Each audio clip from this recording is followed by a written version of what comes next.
Čaute všetci, dnes beriem pod lupu obľúbený nápoj mnohých a to je káva. Poďme na to.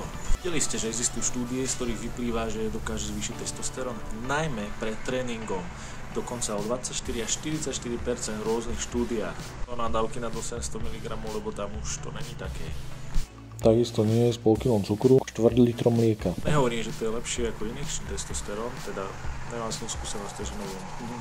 Ale je to určite super varianta pre nás naturálcov. Mnohé iné veci, ktoré nám Boh dal cez prírodu. Dokonca pitie kávy je ako účinná prevencia voči týmto ochoreniam.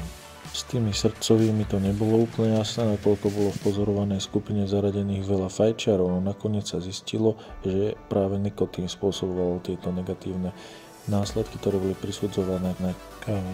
Bolo všetko. Držte sa zase na budúce.